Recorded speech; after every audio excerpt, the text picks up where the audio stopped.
Everyone, welcome to property Guru presented by signature global, making India affordable. स्वागत है आपका इस शो में। हमेशा की तरह हम लेकर हाजिर हैं ढेर सारी जानकारियों से भरा ये शो, जहां पर हम प्रॉपर्टी बाजार का ताज़ा हाल आपको बताएंगे, आपके सवाल लेंगे, जिनके जवाब देने के लिए आज हमारे साथ जुड़ रहे हैं हमारे खास एक्सपर्ट एनरॉक के capital markets president Mohammad Aslam साहब। सर, बहुत स्वागत है आपका प्रॉपर्टी गुरु में।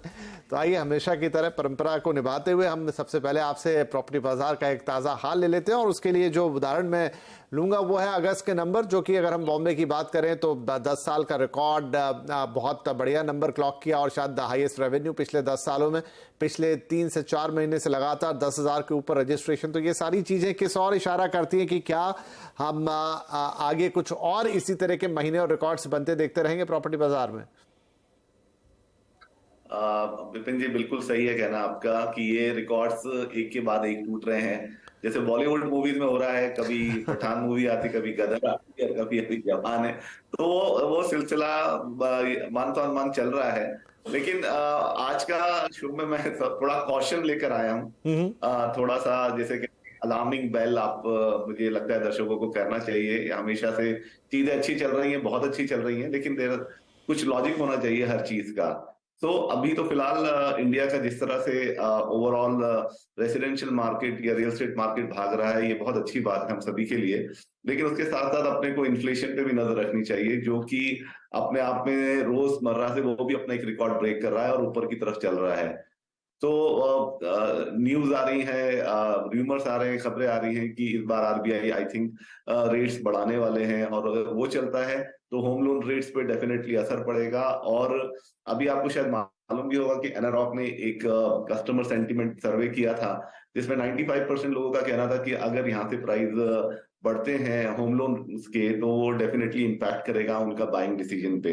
हैविंग सेड दैट, लेकिन सर साथ साथ हम ये भी देख रहे हैं कि जन्माष्टमी के बाद अपना एक फेस्टिव सीजन का जो टाइम शुरू होता है, जो क्रिसमस तक चलता है टिल न्यू ईयर तक, तो वो भी स्टार्ट हो गया है।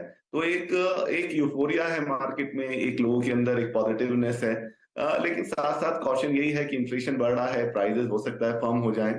हमारी दूसरी एक रिपोर्ट कहती है कि पिछले 2.5 साल में कुछ 24% जो लग्जरी है अब वो इंक्रीज हुई है प्राइजेस, और अभी जो बाकी मिड सेगमेंट है वो भी नॉर्थवर्ड प्राइजेस फर्म होते जा रहे हैं। सो ये एक ऐसी सिचुएशन है कि जहां पर मुझे लगता है जो एंड यूजर्स हैं, बायर्स हैं, उनको यहाँ पे डिसीजन लेना होगा कि जो उनके डिसीजन हैं बाय करने के लिए। तो क्योंकि जिस तरह से रेट्स अगर बढ़ रहे हैं आपके प्रॉपर्टीज के भी, और फिर साथ साथ होम लोन भी बढ़ जाते हैं, तो अफोर्डेबिलिटी डाउन हो जाती है। मुझे लगता है कि we are at a cusp of, हम लोग इस जगह पे हैं जहां से किस तरफ मार्केट घूमेगा वो डिपेंड करता है। बाकी जो भी नेगेटिव न्यूज थी फ्रॉम वेस्ट और वो सब थोड़ा थोड़ा सबसाइड हो गई है, क्योंकि इंडिया उसकी तरफ से इंसुलेटेड रहा है। तो उसी का नतीजा है जो आपने अगस्त के नंबर अभी बताए हैं। लेकिन गोइंग फॉरवर्ड मुझे लगता है एक इन्फ्लेशन के चलते हुए थोड़े कंसर्न है कि प्राइसेस थोड़े या रेट ऑफ इंटरेस्ट बढ़ जाएं। लेकिन साथ साथ क्योंकि फेस्टिव सीजन भी है, तो मुझे लगता है कि तैयारी दोनों तरफ से है कि अब वो किस तरह करवट लेती है वो आने वाले हफ्ते में या विद इन अ मंथ अपने को पता चल जाएगा। जी बिल्कुल, क्योंकि बाहरी देशों से लाइक अमेरिका से भी आंकड़े बहुत अच्छे नहीं है, वहां पर भी गुंजाइश है कि शायद रेट ऑफ इंटरेस्ट बढ़े, और हो सकता है वो दबाव आरबीआई पर भी यहाँ महसूस हो, क्योंकि जो इन्फ्लेशन वाले नंबर्स है उन पर सबकी नजर रहती है। वेल, देखना होगा कि अब तक तो जितने रेट इंक्रीज हुए हैं उनका ऐसा कोई खास असर देखने को नहीं मिला है। क्या इस बार के रेट इंक्रीज का उस तरीके का असर आएगा जो सेंटिमेंट बिगाड़ेगा? और प्राइजेस के बारे में भी असलम साहब बता रहे हैं कि वो अब फर्म हो रही हैं और बढ़ते एक लेवल पहुंच रहा है उनका, तो यहां से किस तरह का आएगा? चलिए, चेक एंड बैलेंसेस किसी भी मार्केट के लिए एक बहुत ही हेल्दी साइन है और ये होते रहना चाहिए। राइट, चलिए यहां से हम सवाल जवाब के सिलसिले को शुरू करते हैं। उर्वशी मनराल हमारे साथ जुड़ गई हैं, मुंबई से फोन लाइन पर है। उर्वशी जी, बहुत स्वागत है आपका, क्या सवाल रहेगा? Hello sir, good evening. हाँ जी, बताइए। हाँ सर, मेरा सवाल है ये इन्वेस्टमेंट के पॉइंट ऑफ व्यू से। एक्चुअली मेरा बजट है 50 to 60 लाख का, और मुझे मुंबई में लेना है 1 BHK और 2 BHK। तो मुझे यही पूछना था कि अगर मुझे सिर्फ इन्वेस्टमेंट पॉइंट ऑफ व्यू से देखना है तो विच वन इज गुड, मतलब मुझे 1 BHK के लिए जाना चाहिए या 2 BHK के लिए जाना चाहिए? जी, वैसे तो 50 और 60 लाख के बजट में मुंबई प्रॉपर में 2 BHK थोड़ा मुश्किल ही होगा। 1 BHK में जरूर आपको अच्छे ऑप्शन मिल सकते हैं। अब जैसा लेकिन आपने कहा कि इन्वेस्टमेंट के पॉइंट ऑफ व्यू से क्या अच्छा होगा, आई थिंक इससे 1 और 2 BHK में इतना मैटर नहीं करेगा, लेकिन असलम साहब हमें सही दिशा दिखाएंगे। सर, क्या इनके लिए सलाह रहेगी? विपिन जी बिल्कुल सही बोला आपने। मुंबई एमएमआर रीजन भी आप पकड़ लिए, मुंबई मेन प्लस है। मुंबई मेन में तो 50 लाख में 1 BHK अभी ये ओल्ड स्टोरी और अच्छी स्टोरी रह गई है हमें बताने की। लेकिन एमएमआर रीजन में भी एक्चुअली आप 1 BHK में ही जा पाएंगे। लेकिन उसमें आपके लिए ये एक राहत की बात है कि एमएमआर रीजन में 1 BHK की अभी काफी डिमांड भी है और वो अच्छे रिटर्न भी देते हैं। तो अगर आप इन्वेस्टमेंट के लिए देख रही हैं तो 50 लाख या 50 लाख 55 लाख में आपको 1 BHK एमएमआर रीजन में आ जाएगा। इन्वेस्टमेंट के हिसाब से देख रही हैं तो मेरी सलाह होगी कि आप नवी मुंबई और बियॉन्ड देखें तो आपको ज्यादा अच्छा रहेगा। उसके रीजन है, हम कई बार डिस्कस कर चुके हैं कि नवी मुंबई का अप टू पनवेल काफी अच्छा इंफ्रास्ट्रक्चर है आपके, चाहे ट्रांस हार्बर लिंक हो, चाहे connectivity to Mumbai Pune expressway हो, या अभी आपका मेट्रो कनेक्टिविटी हो। उसके अलावा जो भी वहाँ प्लानिंग चल रही है नवी मुंबई को एक इंडिपेंडेंट सिटी फ्रॉम मुंबई बनाने के लिए जो भी गवर्नमेंट कर रही है, लोकल गवर्नमेंट उधर, उसके चलते हुए प्लस सबसे बड़ी बात, सॉरी मैं मिस कर गया, आपका एयरपोर्ट जो अभी 1-1.5 साल में रियलिटी पहुंच जाएगा उस एरिया के लिए। तो ये सारी जो है, और इसके अलावा काफी और भी फैक्टर्स हैं जो मैं आपको अभी नहीं बोल पा रहा हूँ, दिमाग में नहीं आ रहा है। लेकिन ओवरऑल ये एमएमआर रीजन, इस रीजन को पनवेल, नवी मुंबई, उल्वे, आपका कालमबोली, ये सारे जो एरियाज हैं, वाशी एंड बियॉन्ड, मतलब वाशी में तो काफी महंगा रहेगा, लेकिन उसके बियॉन्ड आप जाते हैं, खारघर के बियॉन्ड आगे जाते हैं या उसके आसपास के एरिया देखते हैं, तो इस बजट में आपको डेफिनेटली एक अच्छा इन्वेस्टमेंट के लिए मिल जाएगा। और ये एक्चुअली राइट टाइम में आपको इन्वेस्ट करना है, तो आप डिसीजन लेके लीजिए, क्योंकि ये आपको फ्यूचर में अच्छे रिटर्न। तो क्विकली असलम साहब, इन्होंने एक चॉइस भी दी थी, इन्होंने वसई में, मतलब आपने दूसरे इलाके बताए, लेकिन इन्होंने वसई में देखा है मानसरोवर ग्रुप का पर्ल गार्डन प्रोजेक्ट, जहां 1 BHK 456 स्क्वायर फीट एरिया के साथ इन्हें कुछ 58 लाख रुपए में मिल रहा है। वहीं पे 2 BHK है, वो करीब 67 लाख रुपए में आ रहा है। वही है अगेन, जो मैंने आपको रीजन बताया वाई मेरा preference MMR, sorry, Navi Mumbai की तरफ है। वो जी जी, आपका वसई में जो ये आप जिस प्रोजेक्ट के बारे में आते हैं, वो अपने आप में एक अच्छा प्रोजेक्ट है। उसकी काफी नाम भी है, वली पर मनी कहलाता है वो एरिया। तो मुझे लगता है कि अगेन एक इसमें फैक्टर हमेशा रहता है कि आप जिस एरिया में रहते हैं उस एरिया में आप अगर इन्वेस्ट करेंगे तो आपको ज्यादा अच्छा रहता है। तो फ्यूचर में आपका जो भी प्लानिंग है और आपको लगता है वसई और वसई के आसपास इलाके में आपको रहना है, तो ये एक अच्छा प्रोजेक्ट है इन्वेस्ट करने के लिए। क्योंकि कनेक्टिविटी अभी मेट्रो की वजह से जो हमने देखी है कि वेस्टर्न लाइन में भी काफी पहुंच गई है काफी हद तक, और अभी आगे भी दहीसर विरार तक जाने वाली है। सो मुझे लगता है फ्यूचर में ये एरिया भी अभी भी अच्छा कर रहा है और फ्यूचर में प्रोस्पेक्ट्स अच्छे हैं। लेकिन अगर आप मेरा कंपैरिजन समझेंगे तो मेरे रीजंस हैं कि क्यों मैं नवी मुंबई को प्रेफर करता हूँ। ठीक है, क्योंकि निवेश हमेशा इसलिए किया जाता है कि एक समय पे के बाद जाके वो आपको फायदा दे, उस लिहाज से असलम साहब का जवाब है। बाकी आपने जो प्रोजेक्ट देखा है वो ठीक है, लेकिन जब आप निवेश कर रहे हैं, आपको एक रिटर्न चाहिए, तो फिर उन इलाकों की तरफ जाइए जो सजेस्ट किए जा रहे हैं। राइट, तो ये मैम के लिए जवाब हो गया। अब हमारे अगले कॉलर है प्रहलाद साहू, जो कॉल तो कर रहे हैं हमें नई दिल्ली से, लेकिन सवाल उनका भी मुंबई की तरफ आ रहा है। प्रहलाद जी, बहुत स्वागत है आपका, बताइए क्या पूछेंगे। Hello sir, good evening. हाँ जी, बोल रहा था। हाँ जी बोलिए। मेरा ये सवाल है, मेरा इन्वेस्टमेंट किया है मैं पलावा लोधा में, तो वहाँ पे अभी आगे का जो 5 साल हो गया मेरे को पोजीशन लेते हुए, आगे बने रहना चाहिए कि निकलना चाहिए? आगे का फ्यूचर क्या रहेगा, फायदा होगा कि नहीं होगा? अच्छा, 5 साल आप कह रहे हैं, मतलब करीबन आप 2018 के आसपास में आपने निवेश किया था, तो आप अभी दिल्ली में हैं, तब आप मुंबई में थे प्रहलाद साहब? हाँ, उसी टाइम में मुंबई में था। अच्छा ठीक है, तो अब तो निवेश कर चुके हैं। तो ये असलम साहब, लोढ़ा पलावा फेज 2 में इनका जो है वो इन्वेस्टमेंट है और 5 साल हो चुके हैं। क्या करना चाहिए? 1 BHK था जो इनको 42 लाख का पड़ा था उस वक्त में, आगे ये देखना चाहते हैं क्या बने रहे, निकले, क्या करना चाहिए?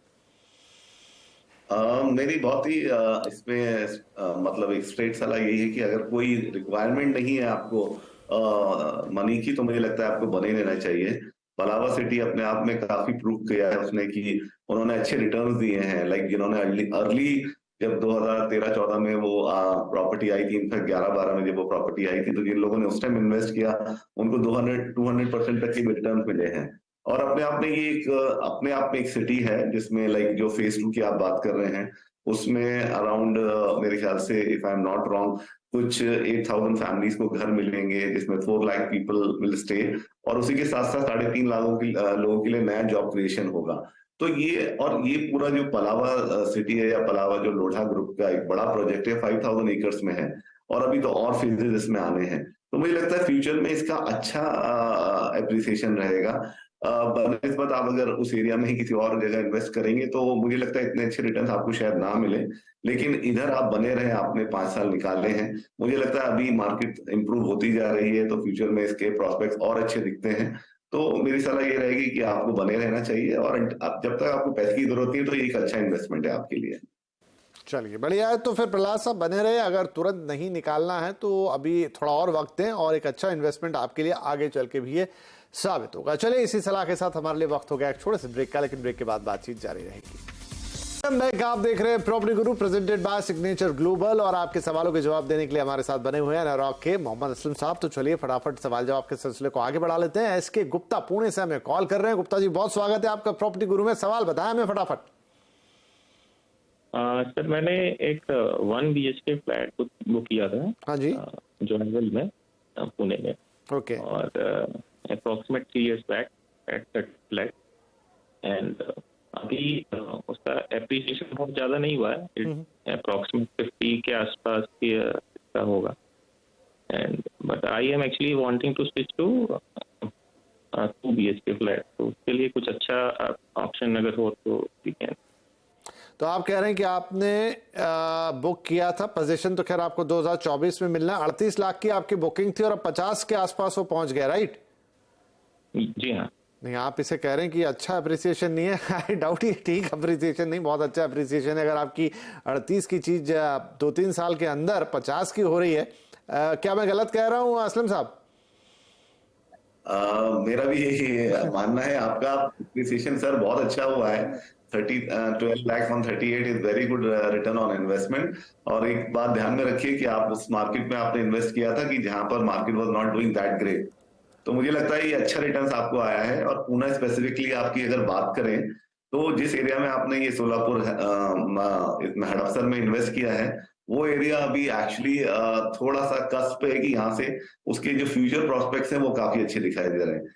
हमेशा से वो जिस एरिया या प्रोजेक्ट की बात आप कर रहे हैं वो एक अच्छे लोकेशन पे सिचुएटेड है। आईटी पार्क है उसके पास में, दूसरा आईटी पार्क मजरपट्टा है विच इज 15 मिनट की दूरी पे है। और जिस तरह से कनेक्टिविटी बढ़ रही है वो वहां से खराड़ी के लिए भी आपको एक कनेक्टिविटी बहुत जल्दी होने वाली है। तो ये सब चलते हुए इस पूरे एरिया का अभी मुझे लगता है फ्यूचर या टाइम अब आया है, क्योंकि पुणे के ईस्ट वेस्ट काफी अच्छे डेवलप हो गए। तो ये नए एरिया थे, एक्चुअली ये ऑलवेज इन पुराना एरिया था और सिटी सेंटर के काफी करीब है। हाँ। लेकिन क्योंकि कुछ वहां पे मार्केट नहीं थी जिस तरह से, या इकोनॉमिक ड्राइवर्स नहीं थे, इसलिए वो नहीं चल पा रहा था। तो मुझे लगता है आप इसमें बने रखिए। पर असलम साहब इनका सवाल जो था वो थोड़ा अलग था। अब ये तो एक बात हुई जो इन्होंने हमें बताई, लेकिन अब ये 2 BHK देख रहे हैं। हालांकि सवाल का आधार यही था कि इन्हें लग रहा था कि अप्रिसिएशन अच्छा नहीं, इसलिए मैंने कहा कि नहीं बताया जाए कि अच्छा नहीं, काफी अच्छा कह सकते हैं। पर अगर ये 2 BHK के लिए एक सलाह मांग रहे हैं और कह रहे हैं कि ऐसी जगह जहां पर PMC वाटर सप्लाई अवेलेबल हो, बानेर बालेवाड़ी ये सब इन्होंने देखे हैं, लेकिन बस इनको लग रहा है कि पानी की दिक्कत है थोड़ी। मुझे लगता है अगर आप इसमें बने रहें तो अच्छा रहेगा, आपको अच्छा रिटर्न्स आएगा। इसके अलावा डेफिनेटली आप बानेर में पानी की मुझे लगता है कोई दिक्कत नहीं है। वहां पे आपको PMC का वाटर आता है या PMRD का वाटर आता है। बानेर के बारे में मेरे को इस तरह आइडिया नहीं है कि वहां पानी की कोई भी दिक्कत है। तो बानेर वालेवाड़ी अच्छे एरिया है, लेकिन डेफिनेटली वहां बजट आपका ज्यादा रहेगा, क्योंकि वहां 2 BHK अप्रोक्सीमेटली 75 लाख प्लस तक जाता है। तो अगर आपको वो लेना है तो दूसरे एरिया बानेर बालेवाड़ी आप वाकड़ में भी देख सकते हैं। Second option on the eastern side में आप विमान नगर में दे सकते हैं। अगर आपका 75 to 1 CR तक का बजट है तो आपको 2 BHK विमान नगर में भी मिल सकता है। तो इन सब एरिया में पानी की कोई दिक्कत नहीं है। और मुझे लगता है आपका जो इन्वेस्टमेंट का फ्यूचर जो प्लान है वो भी आपको उसमें मीट हो सकता है। राइट। तो गुप्ता जी आपके लिए सलाह हो गई। वैसे तो अगर आपकी आवश्यकता है 2 BHK की तो थोड़ी अलग बात है, लेकिन अगर आपका ये निवेश ही था तो अगर आप मौजूदा निवेश में भी बने रहेंगे तो आपको और बेहतर रिटर्न दे सकता है, क्योंकि जैसे कह रहे हैं असलम साहब कि अभी तो वक्त आया है उस जगह का। और 12 लाख रुपए जो आपको मिले 3 साल के दरमियान, मतलब ये काफी अच्छा अप्रिसिएशन है अगर यही मिल रहा है तो, राइट। और अगर आपका 2 BHK का भी इरादा है तो कुछ ऑप्शंस आपको बता दिए असलम साहब ने, राइट। हम फटाफट अगले सवाल की तरफ जाएंगे। अनीश महालदार नोएडा से हमें कॉल कर रहे हैं। अनीश साहब बहुत स्वागत है आपका, क्या सवाल पूछना चाहेंगे आज? सर मैं एक 3 BHK देख रहा हूँ नोएडा में, तो सेंट्रल नोएडा और नोएडा एक्सटेंशन में। ओके।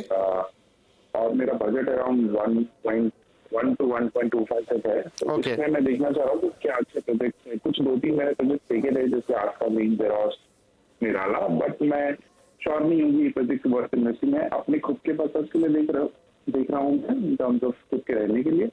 क्या आपके प्रोजेक्ट पे कितने इन्वेस्ट किया जाता है वो जानना चाह रहा हूँ। हाँ जरूर साहब। आस्था ग्रीन, सीरो, संपूर्णा, निराला स्टेट, ये 2-3 प्रोजेक्ट असलम साहब इन्होंने देखे हैं, लेकिन इन्हें अपने खुद के रहने के लिए चाहिए। 1 से सवा करोड़ का बजट है, 3 BHK देख रहे हैं और कुछ चाहते हैं कि अगर नोएडा एक्सटेंशन या इसके आसपास कुछ और बेहतर सुझाव हो तो वो भी बता दें। मुझे लगता है नोएडा एक्सटेंशन के लिए 1.25 करोड़ का बजट बहुत अच्छा है। आपको जो ऑप्शन आपने चेक किए हैं वो काफी अच्छे हैं और उसके अलावा भी आपको और ऑप्शन मिल सकते हैं। अगर आप स्पेसिफिकली इन 3 के बीच में डिसाइड करना चाहते हैं तो मेरा वोट निराला स्टेट के लिए ज्यादा जाएगा। बाकी इरोज, संपूर्णम और जो आपका ग्रीन्स वाला प्रोजेक्ट है वो भी अच्छा है। बल्कि उन दोनों में आपको निराला स्टेट और आस्था ग्रीन में फायदा ये है कि दोनों रेडी टू मूव इन है। संपूर्णम, एरो संपूर्णम अभी अंडर कंस्ट्रक्शन है। लेकिन अगर तीनों में कहेंगे, जैसे मैंने बोला, निराला स्टेट अच्छा है क्योंकि सब बिग, अगर आप एक कम्युनिटी लिविंग देख रहे हैं और 18 मतलब ये बड़ा प्रोजेक्ट है और काफी इसमें आपको जो एमिनिटीज है, क्योंकि एक बड़ा प्रोजेक्ट है तो काफी चीजें आपको एडिशनल मिलती हैं रादर 3 या 4 एकड़ वाले प्रोजेक्ट में जहाँ 4 या 5 बिल्डिंग ही बन सकती है। तो मेरा पर्सनल प्रेफरेंस इन तीनों में से इस पे रहेगा। इसके अलावा अगर आप और देख रहे हैं, जैसे मैंने बोला 1.25 करोड़ अच्छा बजट है। NCR मार्केट काफी बूम भी कर रहा है और आपको मुझे लगता है 3 या 3.5 BHK इसमें डेफिनेटली मिल जाएगा। काफी नाम है जो आपको सजेस्ट कर सकते हैं, पर ready to move in properties में जाइए। मुझे लगता है एक अच्छे कंसल्टेंट की अगर आप सेवा लेंगे तो वो आपको ज्यादा फायदा देगा, क्योंकि इतने छोटे समय में आपकी क्या रिक्वायरमेंट्स है वो एड्रेस करना मुझे नहीं लगता है इतना ईजी रहेगा। एक अच्छे कंसल्टेंट को हायर कीजिए और मुझे लगता है वो आपको आपकी जरूरत के हिसाब से अच्छा प्रोजेक्ट भी दिखा सकेगा और सारे प्रॉस एंड कॉन भी दे पाएगा। बाकी इन तीनों में से अगर आप डिसाइड करते तो तीनों ही अच्छे प्रोजेक्ट है, पर निराला स्टेट क्योंकि एक बड़ा कम्युनिटी लिविंग है, बड़ा है, वो मेरा प्रेफरेंस रहेगा। चलिए, तो इसी सलाह के साथ हमारे वक्त है एक और छोटे से ब्रेक का। ब्रेक के बाद कुछ और सवाल देख रहे property Guru presented by signature global, making India affordable. और अब वक्त है कुछ ईमेल्स लेने का। हमारे साथ मोहम्मद असलम साहब बने हुए हैं, आपके सवालों के जवाब दे रहे हैं। और ईमेल है राकेश शर्मा साहब का जो पुणे से आया है और आप पूछ रहे हैं प्रोजेक्ट आपने देखा है गंगा अस्मी, लोकेशन है वाकड़, पुणे, साइज है 3 BHK का, 905 स्क्वायर फीट इसका कारपेट है, 95 लाख रुपए आपको कीमत है और पोजीशन मिल रहा है 2025 तक। अब गंगा अस्मी, गोयल गंगा का ये प्रोजेक्ट है और पूछ रहे हैं कि ये प्रोजेक्ट कैसा है, इसके बारे में जानना चाहते हैं। सर क्या राय रहेगी इस प्रोजेक्ट के लिए? सर ले लिया आपने, प्रोजेक्ट बहुत अच्छा है। मतलब 95 में अच्छा प्राइस पे आपको मिला है और Wakad is the place to be. अभी पूना में काफी वहां पे गहमा गहमी है। आपका फिनिक्स मार्केट सिटी का नया प्रोजेक्ट लॉन्च हो रहा है वहां पे। मॉल, नया मॉल आपको दिवाली तक आ जाएगा फिनिक्स का, जिसके चलते वो पूरा एरिया काफी बजिंग हो जाएगा। इसके अलावा जो पंचशील, जो एक बड़े डेवलपर्स हैं पूना के, उनका एक 3 मिलियन स्क्वायर फीट का IT पार्क आ रहा है वाकड़ में। एक मुथा डेवलपर्स है, उनका 3 मिलियन स्क्वायर फीट का आ रहा है। इसके अलावा जो पूरा बैंगलोर मुंबई रोड है वो पूरा, उसके ऊपर काफी कमर्शियल और अच्छे रेसिडेंशियल प्रोजेक्ट प्लान है। तो पूरा एरिया का अभी जो फ्यूचर है वो काफी अच्छा दिखता है। 2025 एक आइडियल टाइम होगा आपकी पोजीशन के लिए और डेवलपर काफी रेप्यूटेड है। तो मुझे लगता है जो भी आपको प्रॉमिस किया है इन टर्म्स ऑफ डिलीवरी और क्वालिटी, वो दोनों आपको मिलना चाहिए। तो ओवरऑल एक अच्छा डिसीजन है और मुझे लगता है आप इसमें निश्चिंत रहिए, ये आपको सेटिस्फाई रखेगा। चलिए, तो ये तो हो गई एक अच्छा प्रोजेक्ट है आपके लिए सलाह। राकेश साहब, तो शुभकामनाएं आपको हमारी तरफ से और ये आपका निवेश शुभ हो। और हमारे सभी दर्शकों को भी, जो लोग भी हमारे पास अपने सवाल भेजते हैं और हम उनको सलाह देते हैं, जो कोशिश बनते हैं सबसे अच्छी सलाह देने की कोशिश होती है हमारे एक्सपर्ट्स को बुला के, तो आप सभी लोगों को भी हमारी शुभकामना हमेशा रहती है। तो राइट, वक्त हो गया आपसे इजाजत लेने का। जाने से पहले असलम साहब, आपका बहुत शुक्रिया, आपने वक्त निकाला और हमारे दर्शकों के सवालों के जवाब दिए। और दर्शकों से भी हमेशा की तरह वही निवेदन कि आप pg@moneycontrol.com पर अपने सवाल हमें भेजते रहें, फोन नंबर लिख दें और बाकी हम पे छोड़ दें। कुछ और जानकारी चाहिए होगी हम आपसे ले लेंगे और कोशिश रहेगी आपके लिए बेहतरीन से बेहतरीन सलाह लाने के लिए, ताकि आप एक इन्फॉर्म्ड और अच्छा डिसीजन लें। आपके जीवन का सबसे बड़ा इन्वेस्टमेंट या in terms of money decision होता है, तो इसे अच्छे से ही लेना जरूरी है। चलिए, तो इस हफ्ते इतना ही। अगले हफ्ते आपसे फिर मुलाकात करेंगे, तब तक के लिए नमस्कार।